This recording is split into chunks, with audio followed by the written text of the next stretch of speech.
Yang meliputi pengetahuan tentang alat kelamin seksual yang terjadi pada remaja serta bagian yang boleh disentuh dan tidak boleh disentuh. Boleh dilanjut ya? Dan di sini ada perkembangan pada anak-anak yang akan dijelaskan lebih lanjut oleh Yusuf.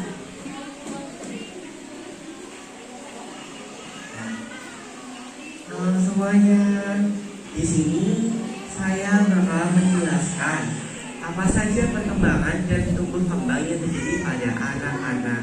Nah, yang pertama itu suka banget bermain karena kan anak-anak itu masih aktif-aktifnya kan, masih suka mengeksplor hal-hal baru, masih suka pengen mencoba sesuatu. Jadi mereka suka banget namanya yang bermain, terus mereka juga lebih aktif gitu. Terus ya, juga ceria, mereka sangat ekspresif, mereka sangat mudah tertawa, mereka juga senang melakukan hal-hal yang ceria dan bahagia.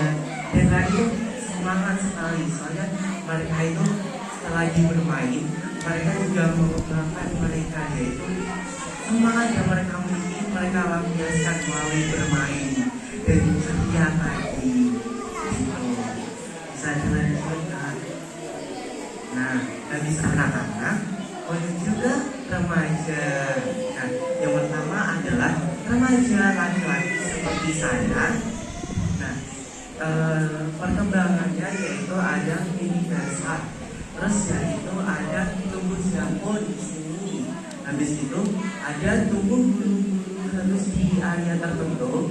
Biasanya yang pertama itu di kumis dan juga di janggut. Nah, selanjutnya itu dada mulai membidang. Nah, selanjutnya adalah mulai tertarik dengan lawan jenis. Jadi saya bisa tertarik dengan ini. Nah, terus yang terakhir adalah suaranya menjadi berat.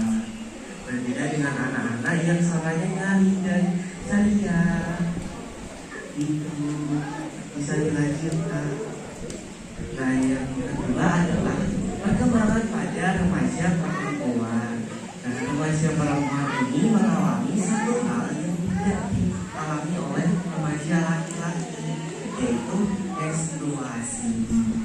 Nah, selanjutnya adalah dada dan pinggul itu mulai membesar, dan tentunya juga tumbuh rambut di area tertentu seperti hidung. Nah, selanjutnya adalah suaranya lebih nyaring. Jadi kalau anak-anak sudah nyaring, mereka lebih nyaring lagi. Dan yang terakhir adalah sama, yaitu tertarik dengan lawan jenis. Bisa dilanjutkan. Oke, untuk hal ini bisa dijelaskan oleh teman saya, Kak Ardia Rizky.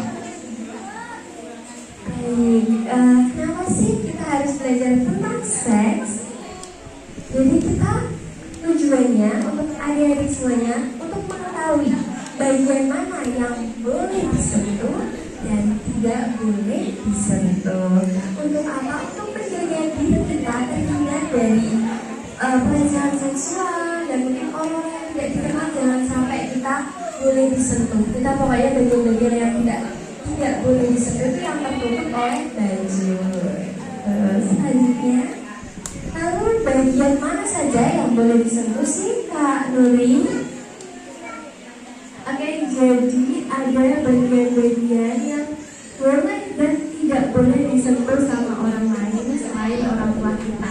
Jadi kita udah nyanyi bareng-bareng, udah mempraktekkan, bisa di next Kak mungkin. Nah, ini bagian yang boleh, yang pertama yang boleh disentuh kan tadi ada kepala, ada tangan, ada kaki. Bagian yang nggak boleh disentuh sama orang lain. Jadi teman-teman, kalau selain orang tua kita atau keluarga kita itu diperhatikan, jangan sampai menyentuh mulut apapun keadaannya. Jangan menyentuh dada, lalu bagian di bawah pinggul yaitu kemaluan dan pangkal.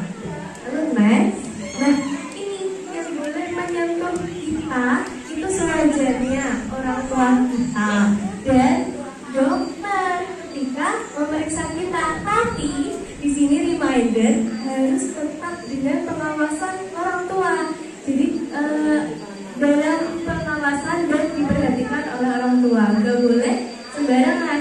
Dokter itu notabene kan orang lain selain keluarga gitu. Nah, kalau kamu disentuh orang lain dipaksa, kalau nggak mau, kamu itu harus teriak. Kalau teriak keras, kamu lari ke orang terdekat untuk meminta pertolongan atau berlari ke tempat yang ramai agar sekiranya mendapatkan bantuan. Jadi jangan takut ya teman-teman, langsung lari aja. Jangan mau kalau diajak atau disentuh oleh orang yang tidak kenal atau orang lain selain keluarga. Nah, ini juga jangan mau kalau orang lain menyuruh kamu buka baju, karena tadi seperti yang sudah dinyanyikan kita bersama, bagian di dalam baju kita itu adalah area private ya, tidak boleh terlihat ataupun disentuh oleh orang lain.